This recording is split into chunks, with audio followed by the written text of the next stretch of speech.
Hello बच्चों, let's see the questions. Our question is two flasks, first and second shown below, are connected by a value of negligible volume. ठीक है, देखो यहाँ पे दो flask दिए हुए हैं, एक फ्लास्क तो हमारा ये है और एक फ्लास्क हमारा ये है. ठीक है, इन दोनों ये दोनों ही कनेक्टेड है किससे?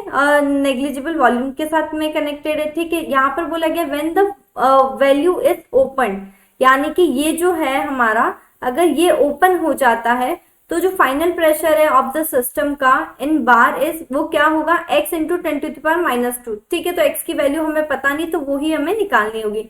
The value of x is ये बताना है. अब यहाँ पर हमें दिया गया आइडियल गैस मानी गई है जिसका pressure 1 bar equal to 10⁵ pascal है. मोलर मास ऑफ N2 यानी कि नाइट्रोजन का 28 ग्राम मोल इनवर्स दिया गया है और R की वैल्यू दी गई है. ठीक है, तो अब हमें आगे देखना है. तो देखो यहाँ पर जैसे कि हमें पता होता है, अगर मैं यहाँ पर सॉल्व करूं कि इनिशियल इक्वल टू फाइनल होता है. ठीक है, तो हम यहाँ पर इसको इस तरह से लिख सकते हैं.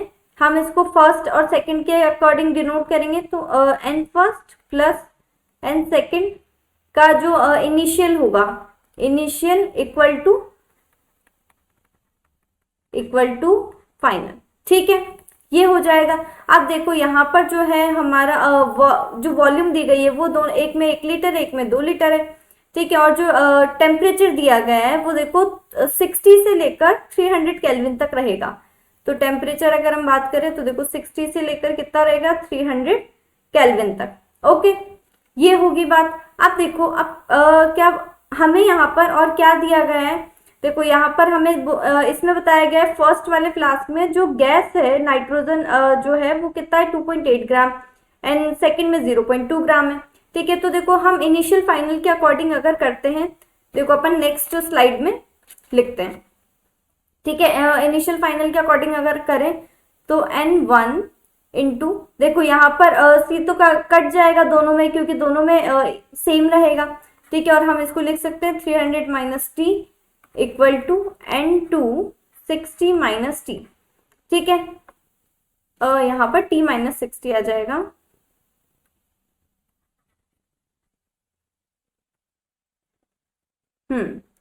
T minus 60.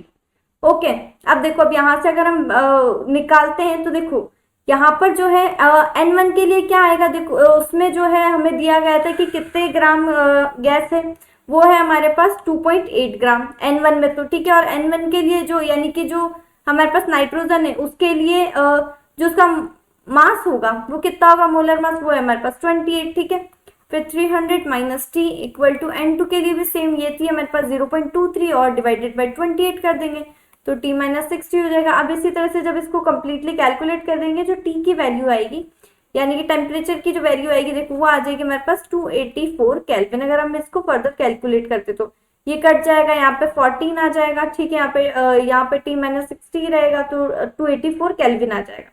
ठीक है, अब देखो क्वेश्चन में हमें बोला गया था उधर कि हमें निकालना है फाइनल के लिए.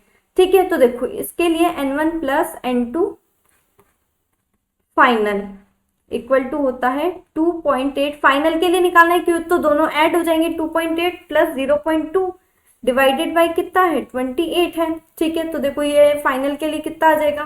क्योंकि देखो इधर क्वेश्चन में जो दिया गया है, ये क्वेश्चन में जो दिया गया है ये तो है फर्स्ट और सेकेंड का अलग अलग. फाइनल का जो निकलेगा वो दोनों का कंबाइन होगा. तो फाइनल का क्योंकि कैसे निकलेगा कंबाइन? क्योंकि हम जो ये है, ये जो वैल्यू है इसको हम रिमूव कर देंगे. ठीक है, तो ये दोनों मिक्स हो जाएगी. मिक्स होने के बाद जो फाइनल आएगा वो रहेगा. ठीक है, तो उस हिसाब से अपन निकाल रहे हैं.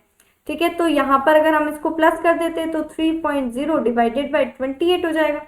ठीक है, अब देखो हमें पता है PV इक्वल टू होता है NRT. वैल्यूज पुट कर देते हैं.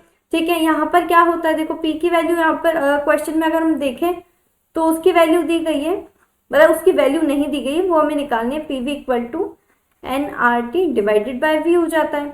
ठीक है, अब देखो अब यहाँ पर N की वैल्यू जो है N1 प्लस N2 से हम निकालेंगे और V की वॉल्यूम जो है वो भी V1 प्लस V2 से निकालेंगे. ठीक है, तो N की वैल्यू क्या आ जाएगी? 3 डिवाइडेड बाय 28. R की वैल्यू हमें दी गई है वो है 8.31. ठीक है, joule mole inverse kelvin inverse. ठीक है, T की वैल्यू हमने देखो निकाली है 284 केल्विन. ठीक है, 284 केल्विन. अब देखो इंटू 10⁵ इधर आ जाएगा, divided by V1 plus V2 निकालेंगे तो देखो वहां पे V1 1 दिया गया था और V2 जो दिया गया था 2 दिया गया था, तो इन दोनों को अगर हम ऐड कर देते तो V1 V2 आ जाएगा 3 इंटू 10⁻³ मीटर क्यूब। ओके, अब इसको जब हम कंप्लीटली सॉल्व करते हैं तो जो हमारे पास वैल्यू आती है वो आती है 0.8427 बार। ठीक है, और अगर हम इसको लिखें तो 84.28 इंटू 10⁻² बार। ठीक है, तो लगभग इसकी वैल्यू कितनी हो जाती है, इसकी वैल्यू हमारे पास हो जाती है 84। या फिर इस तरह से अगर हमें क्वेश्चन में इस तरह से पूछा गया है तो 10⁻² के रूप में अगर लिखते हैं तो 84.28। ठीक है, अब देखो तो हमें क्वेश्चन में क्या बोला गया है, क्वेश्चन में हमें बोला गया है कि the system in bar is x into 10⁻², तो क्या आएगी x की वैल्यू, x इक्वल टू होगा हमारे पास 84.28 इंटू 10⁻, x की वैल्यू तो 84.28 आएगी। ठीक है, और हमारे पास जो प्रेशर आएगा सिस्टम का वो आएगा 84.28 इंटू 10⁻² बार। Okay, so this is our final answer. I hope you understand. Thank you and best of luck.